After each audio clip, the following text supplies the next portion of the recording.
Bonjour à tous, bienvenue à cette nouvelle conférence.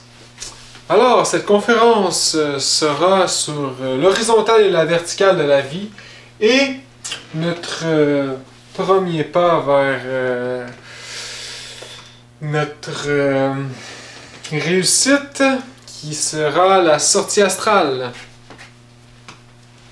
Donc, cette conférence va être la dernière de ma série de conférences pour ceux qui débutent et qui veulent se fonder une bonne base solide. Donc, si vous avez écouté les vidéos un après l'autre jusqu'à celui-ci, eh bien, vous êtes prêts pour mon cycle mon cycle B, qui est en fait tout le reste de mes vidéos sur ma chaîne et l'avancement par vous-même. Donc le cycle B, c'est un mot que je fais, c'est en fait toutes les vidéos. Il n'y aura pas vraiment de cycle B en tant que tel. Aussi, c'est la continuité du travail. Aussi la lecture des livres et donc la mise en pratique de toutes ces informations.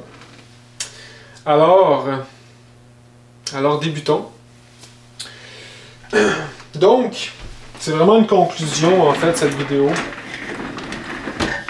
Donc la verticale et l'horizontale de la vie. Il y a un chapitre intéressant qui parle de l'échelle de la vie dans la psychologie révolutionnaire, qui parle de ces deux lignes. Ainsi donc, expliquons-les.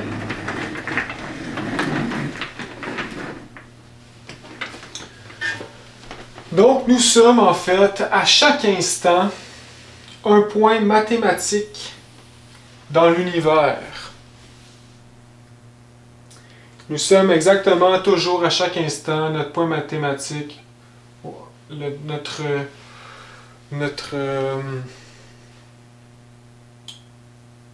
voilà, notre monde intérieur profond. Et donc, en fait, c'est simple. L'horizontale de la vie, c'est en fait le temps. Et tout ce qui est en lien avec le temps. Donc, on sait que dans la gnose, le temps, le maître Samael nous explique qu'en fait, le temps n'existe pas vraiment. Et donc, tout était un éternel maintenant. Alors, la conception du temps est en fait une création de notre mental qui met un début à une chose et une fin. Donc, le temps, en fait, ça n'existe pas. Mais ici, on va le mettre parce que ça fait une logique dans l'horizontale de la vie. On pourrait dire que ça ici, ça pourrait être comme notre vie, de la naissance à la mort. Ou notre vie en tant qu'âme qui chemine dans la roue du samsara, qui serait, on pourrait dire, le Mahamanvantara, exemple. Donc, on va le mettre ici, le temps. L'horizontale de la vie, c'est le temps. Et la verticale, en fait, c'est le niveau d'être.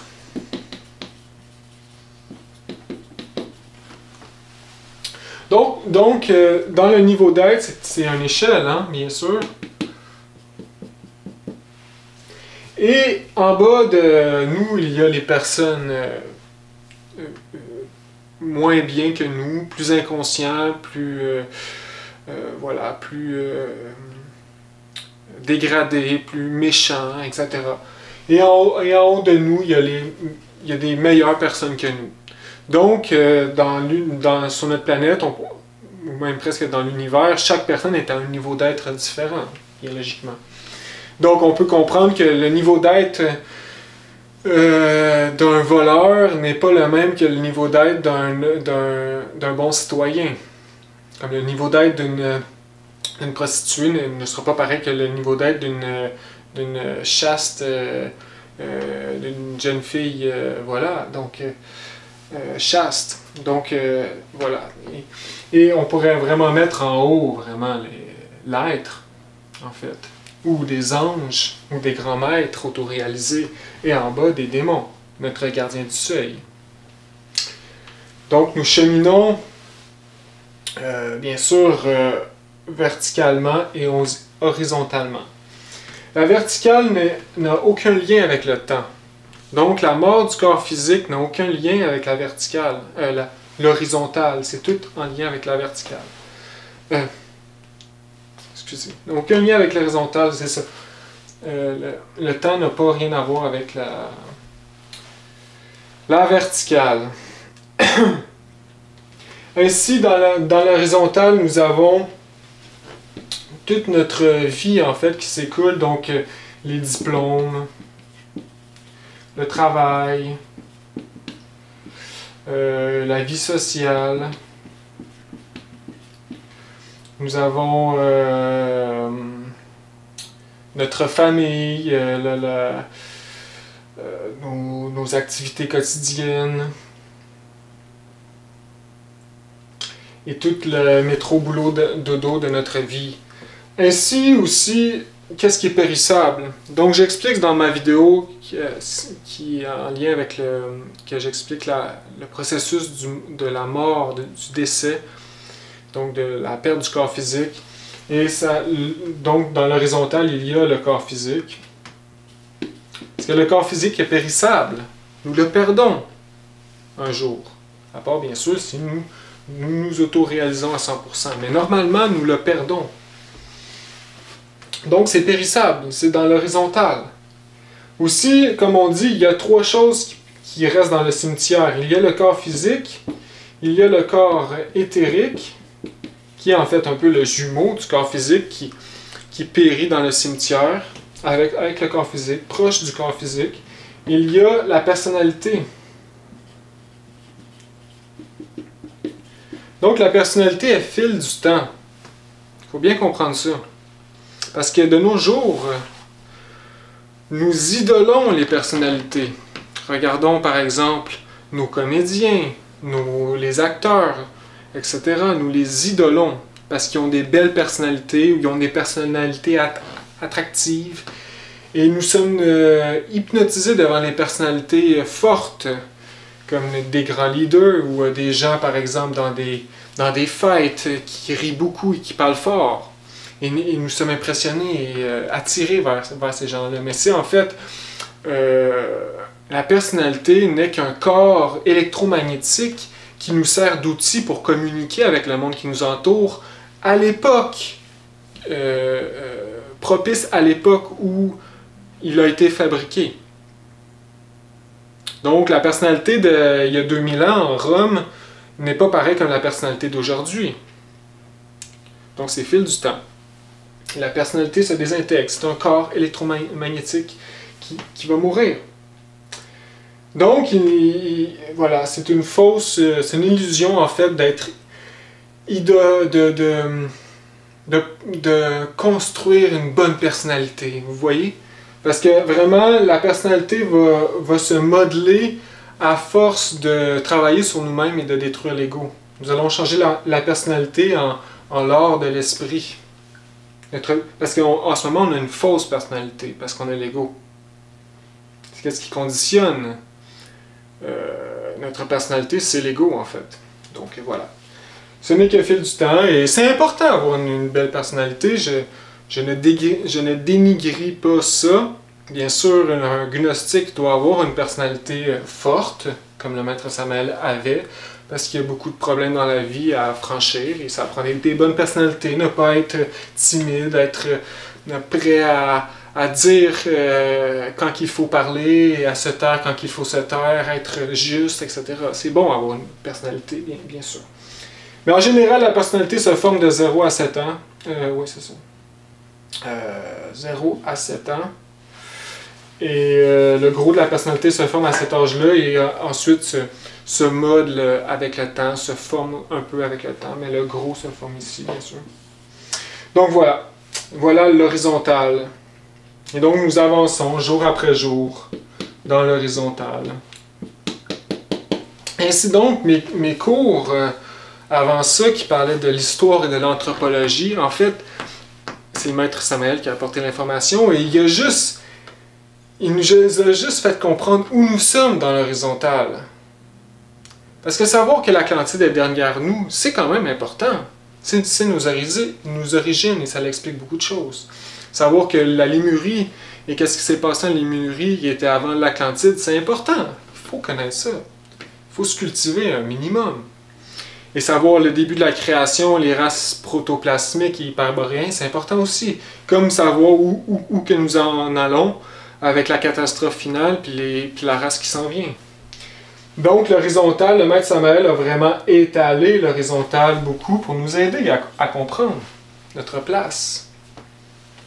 Donc l'horizontal, voilà, c'est notre vie. C'est nos vies successives aussi. Nos vies successives. C'est nos réincarnations, nos 108 vies sont dans l'horizontale. Alors voilà, c'est qu'est l'horizontale. Mais vraiment, la verticale, aujourd'hui, nous ne savons pas que ça existe en général, l'humanité. La science ne connaît pas la verticale, la médecine, etc. Ce n'est que la gnose qui la porte en détail. Mais la verticale est aussi réelle et même plus que l'horizontale, même si nous vivons que dans l'horizontale ou presque. La verticale, c'est notre niveau d'être. Quand nous attrapons l'ego ou nous multiplions l'ego, bien sûr, nous descendons. Et quand nous voulons éveiller la conscience, nous montons. C'est évident. Donc ce n'est pas à négliger. Hein?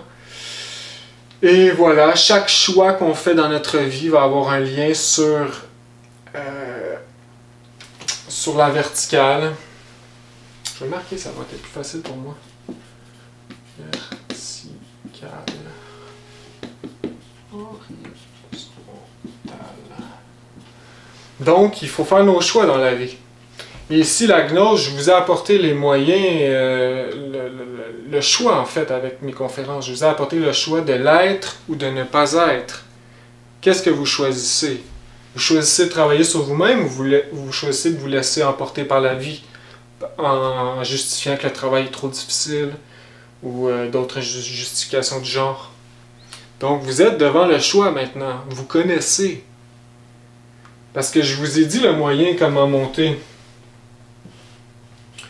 Comment monter, c'est les 3 facteurs. C'est comme ça qu'on réussit à monter. Mais bien sûr, vu que l'humanité a chuté et que nous sommes rendus bas, et bien sûr l'entropie, en fait nous nous sommes mis en dessous de la nature, donc nous sommes dominés par la nature en ayant l'ego, et donc l'entropie essaie de nous apporter vers le bas. Donc, si nous faisons rien, ou nous continuons notre vie comme elle a toujours été, nous allons être attirés par le bas. C'est la loi de l'entropie. L'entropie essaie de tout niveler. La mort.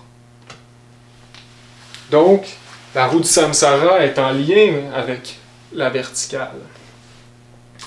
Et maintenant, nous nous faisons attirer vers le bas par défaut. Donc, le seul moyen, c'est les 3 facteurs pour monter. Voilà. Donc maintenant, à chaque instant, vous avez le choix. À chaque jour. Et faire le choix de monter n'est pas un choix facile, mais sûrement ça vous décider, hein? Qu'est-ce que vous voulez faire?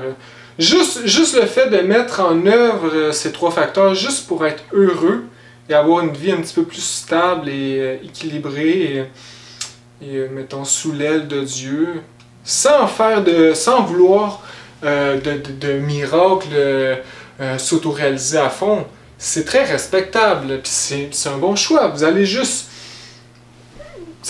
pas avoir l'ambition de monter jusqu'en haut, autoréalisation totale, c'est très bien. Juste vouloir être une bonne personne et travailler un peu sur soi et changer un peu, tranquillement. C'est très respectable. Donc, mettre en pratique les 3 facteurs de façon, on pourrait dire, modérée, c'est très respectable. Déjà là, on fait un petit combat contre nous-mêmes. Donc, c'est à vous de choisir, vraiment. On est toujours dans le choix de l'être ou ne pas être à chaque jour. Et donc, à chaque jour, il faut mettre un peu de pain sur la table par le travail quotidien dans l'horizontale, mais aussi le pain sur la table dans le travail de l'horizontale en faisant de la place pour nos pratiques et nos études de l'ego, etc. Donc voilà l'horizontale et la verticale de la vie. Donc l'horizontale, la verticale, il y a la roue du samsara pour nous. Samsara. Puis si on sort de la roue du samsara, tant mieux, il va avoir les... On va être libéré. On va être en haut. Donc, c'est les niveaux d'être.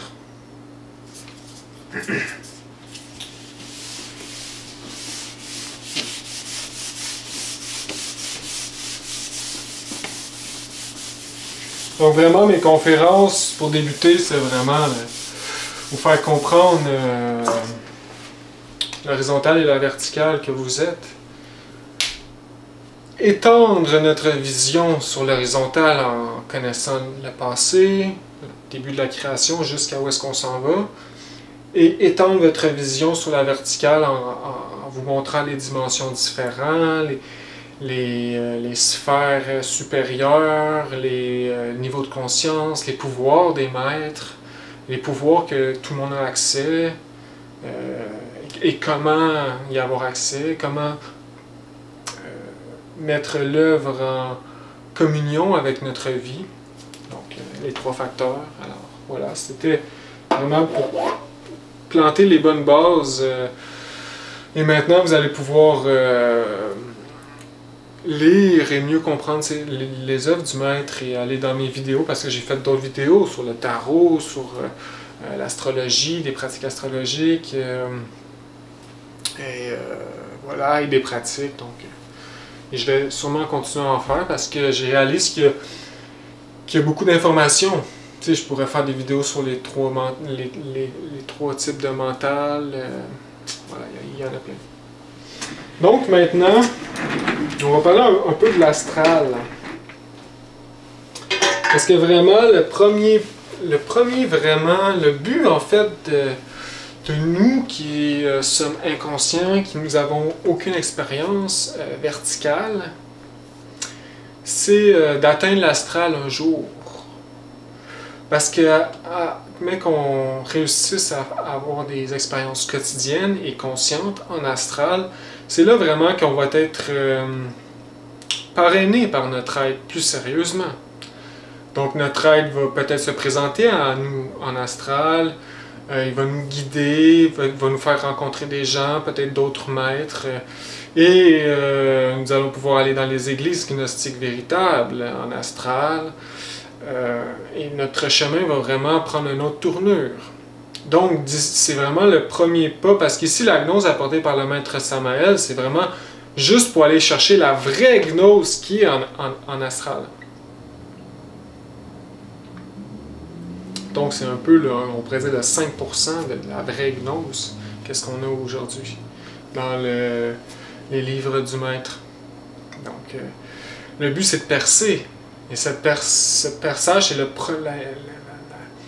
ouvrir la porte par nous-mêmes. Donc avoir des expériences astrales. Donc pour ça il faut... Parce que c'est difficile pour nous de faire une sortie astrale parce qu'on a tellement d'ego.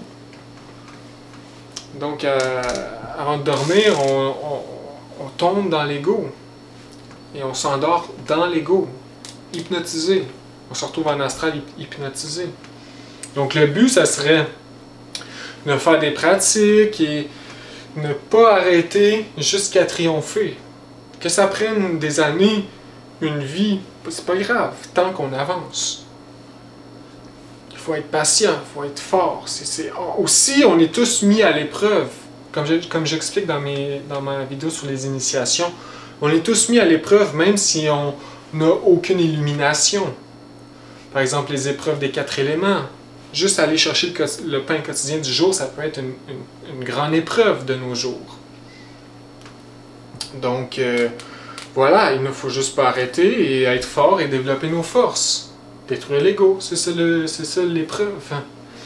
Donc tout va venir de façon naturelle aussi. Mais il va falloir se diriger vers l'astral avec notre volonté et consciemment. Donc qu'est-ce qui se passe en fait? Bon, je vais expliquer premièrement. J'ai fait une vidéo de comment sortir en astral, donc je vais la mettre à la fin de cette vidéo-ci. J'explique comment sortir en astral et les pratiques en lien. Donc je vais juste expliquer vraiment d'autres choses dans cette vidéo-ci. Donc juste pour dire comment on sort en astral consciemment, c'est qu'on étend le corps quand on est fatigué le soir, tout simplement, et on attend le moment. On se concentre, on reste le mental calme et on attend le moment où notre corps s'endort. Une fois le corps s'endort, nous allons nous sentir, si on reste présent, genre l'esprit reste réveillé mais le corps s'endort. Et on va vraiment capter le moment précis, il faut capter le moment précis où notre conscience veut partir dans les rêves, veut se faire attirer par les images oniriques, par les rêves. Et donc, il faut ne pas tomber dans cette hypnose et se lever de notre corps tout simplement sans penser. Se lever, sortir de notre lit et faire un petit bond pour voir si on est en astral. Et si on flotte, c'est qu'on a réussi. C'est comme ça qu'on sort en astral aussi simplement. On sort par la pinéale, sans s'en rendre compte. C'est la nature qui va s'occuper de tout. La nature qui va s'occuper de nous séparer. Bien sûr, il faut prier notre être. C'est notre être aussi qui va nous permettre une telle expérience. Si on ne prie pas l'être, c'est l'ego, ou on ne sortira juste pas en astral. Tout le chemin, il faut qu'il se fasse avec l'être. C'est pas compliqué. Donc, et ça, c'est évident. Je ne vais pas le répéter sans arrêt. Donc, on prie notre être de nous aider, et voilà, on fait les travaux nécessaires. Donc, c'est comment qu'on sort en astral. Il n'y a pas de... c'est pas compliqué. Qu'est-ce qui est compliqué, c'est d'arriver à un état de calme mental et de capter ce moment-là précis entre le sommeil et le veille. Parce que vu notre état intérieur, en ce moment, nous sommes hypnotisés. Notre mental est réactif quand il devrait être passif, son état naturel. Donc c'est difficile pour nous de sortir en astral parce qu'on a juste de la misère à faire de la méditation, d'être longtemps en méditation, tellement qu'il faut qu'on se batte contre le mental à chaque instant. Sinon il nous tire d'un bord et de l'autre. Donc c'est là qu'il faut commencer. Et peu à peu, en détruisant l'ego, notre mental va se libérer. Le mental intérieur va prendre de plus en plus de place. Et c'est avec le mental intérieur qu'on fait des expériences verticales. Donc c'est pas compliqué sortir en astral. Qu'est-ce qui est compliqué, c'est de faire de la place en nous. Ainsi donc, je vais expliquer rapidement qu'est-ce qui se passe en fait le phénomène de sortie astrale, parce que ayant 97% d'ego, si on réussit en astral, c'est que c'est bien passé, on a été séparé de l'ego, parce que si on se trouve en astral aussi conscient et libre qu'on est dans le corps physique le jour, eh bien il y a eu quand même une séparation de l'ego et de nous et de l'essence. En fait, qu'est-ce qui arrive, c'est qu'on a 3% d'essence libre, on est une légion, comme j'explique souvent, tout le temps. On est 97% de moi plus réalisé, d'ego, et on est 3% d'essence libre. Donc, à force de travailler sur nous-mêmes et de faire des pratiques, par exemple des mantralisations pour faire vibrer les chakras astraux, etc., on va mettre de plus en plus de valeur. Bon, mettons qu'on a travaillé beaucoup sur nous-mêmes, exemple. Bon, mais là, on a juste, après 3 ans de travail intense, monté de 1%. De travail très intense. Donc, on a déjà 96%. On a déjà fait beaucoup de travail. On a après 10 ans de temps de travail, 1%. Ok, c'est bon. Mais maintenant, on a quand même 96%, donc c'est quoi qui se passe? On est quand même très endormi. Donc, qu'est-ce qui se passe? C'est qu'on se met, quand on est en méditation, puis on a réussi à faire le silence total du mental, puis on n'a plus besoin de forcer, là, on est dans une paix profonde, une joie profonde. Eh bien, en fait, c'est qu'on s'est mis du côté de l'essence. Et on s'est forcé à rester du côté de l'essence, être forcé. On a magnétisé un peu ce côté-ci. Donc, à force de mettre de la valeur sur l'essence par nos travaux ésotériques quotidiennes, eh bien, le 4%, en fait, va prendre de plus en plus de force, même s'il reste 4%. Et quand on sort en astral, c'est qu'on vraiment on reste en tant qu'essence libre de l'ego. Et quand on sort, c'est l'essence qui sort.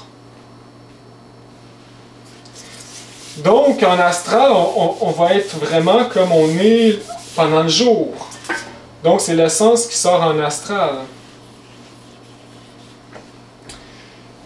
Et donc, mais on va être comme pendant le jour. Donc les égos vont avoir quand même une influence sur notre mental. Hein? Donc, il va falloir être en rappel de soi, quand même. Mais on va être quand même un peu séparé de la masse.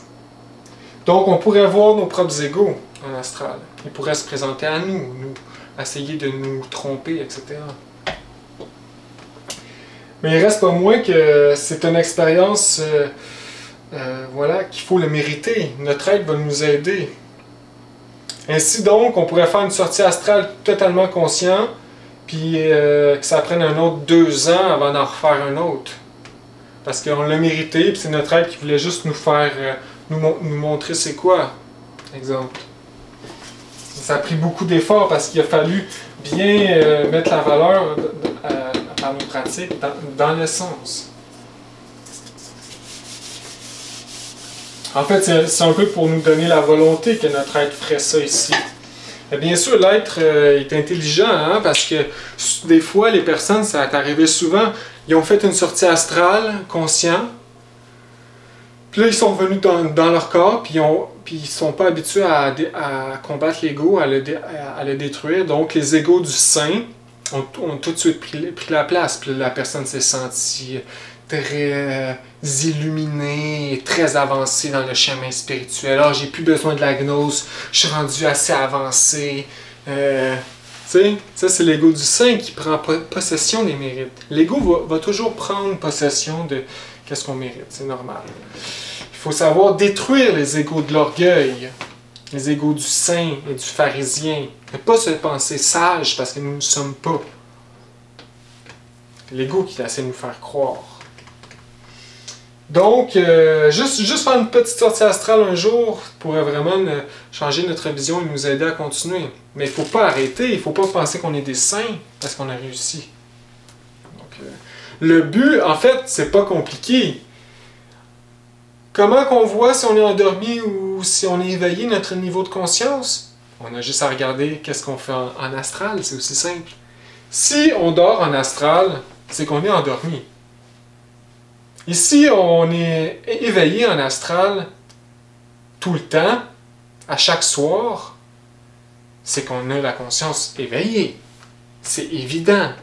Donc regardez maintenant, hier soir, qu'est-ce que vous avez fait pendant la nuit? Si vous étiez dans des rêves, c'est que vous allez très mal. C'est que vous avez plein d'ego et vous êtes endormi. Donc il faut arrêter de se penser des sages.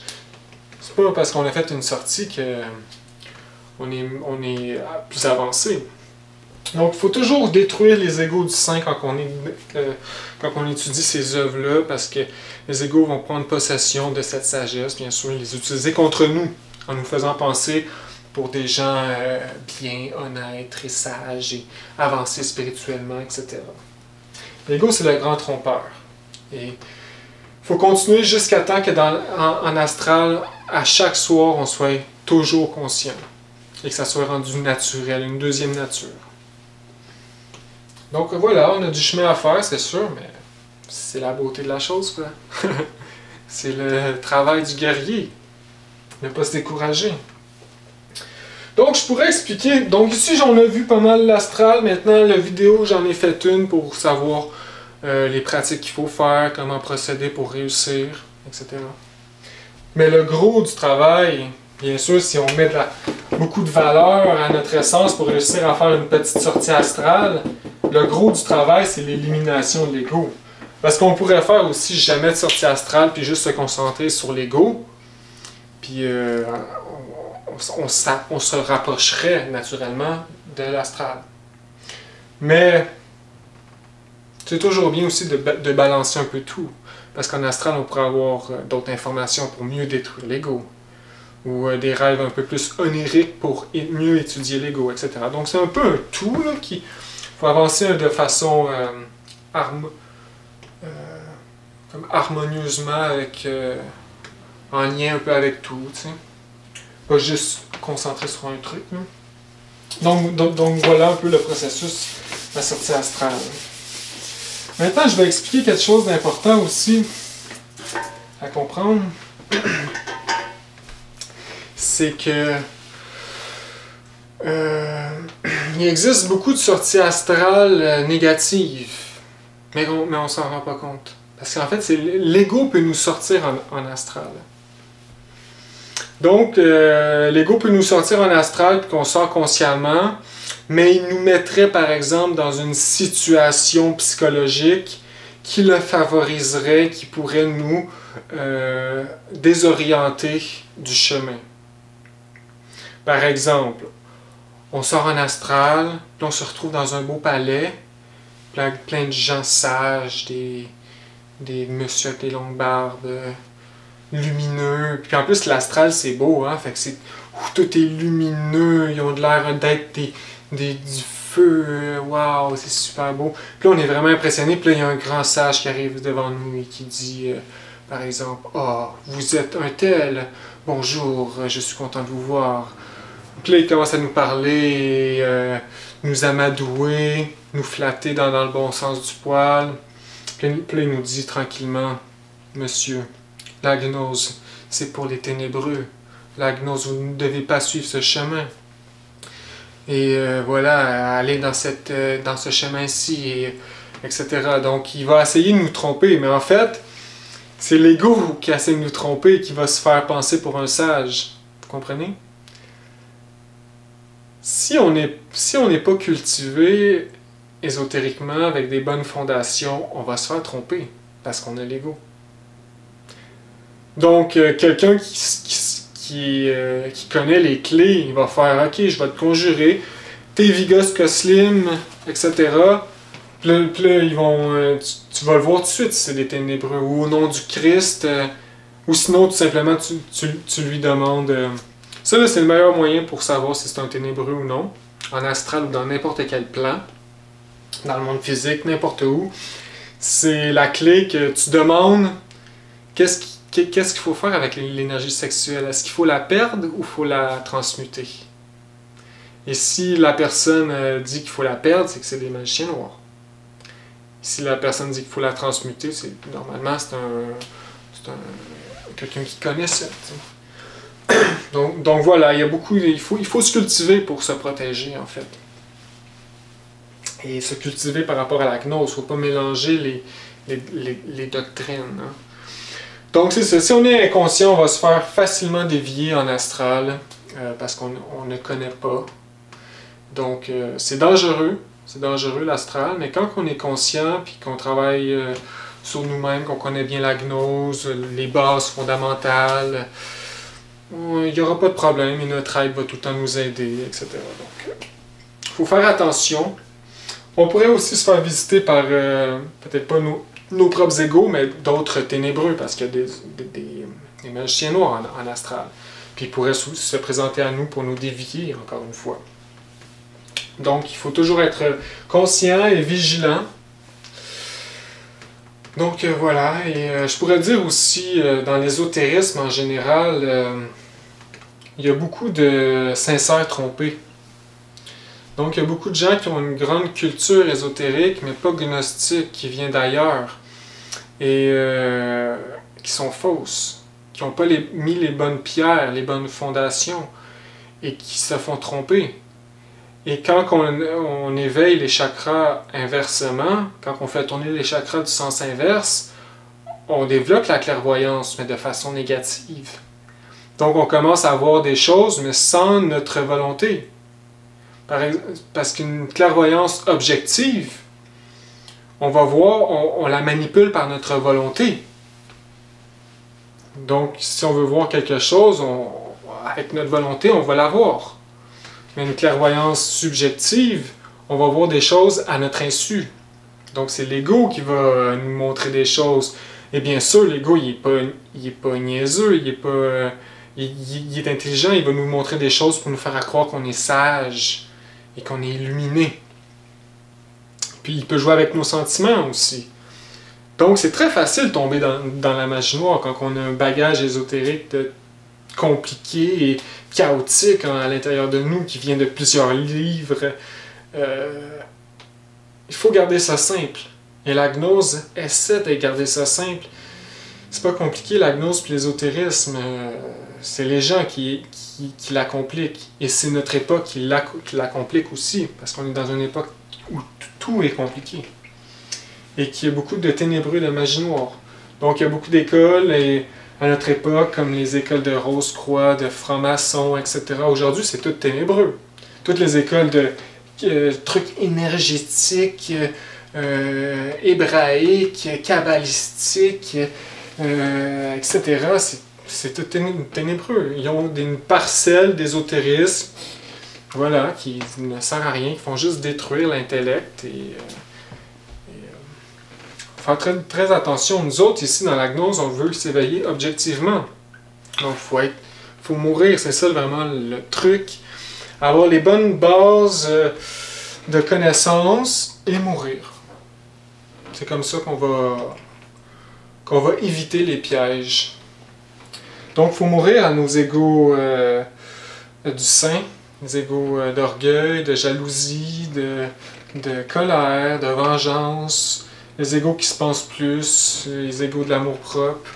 C'est vraiment dangereux, tous les égos. Hein? C'est très dangereux. Et il faut pas avoir... faut comprendre que la clé qu'on dit souvent, c'est la sexualité. Oui, c'est la clé, mais l'autre clé, tant qu'à moi, la vraie clé, c'est la mort.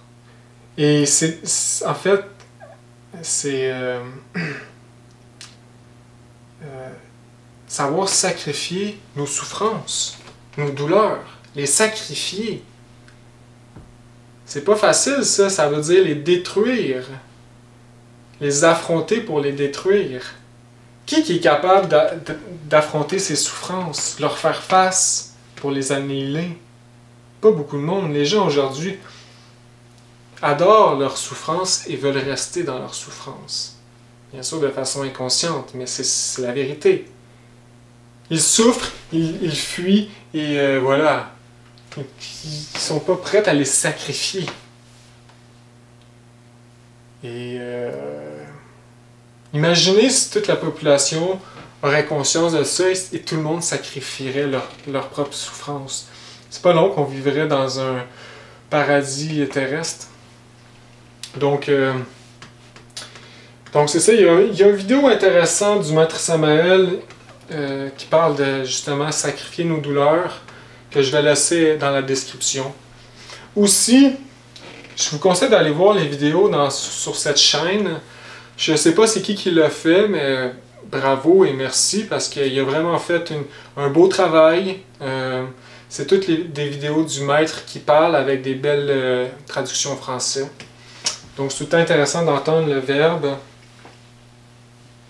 Et voilà, je vous conseille d'aller voir cette vidéo. Et regardez les vidéos sur la mort psychologique, c'est très important.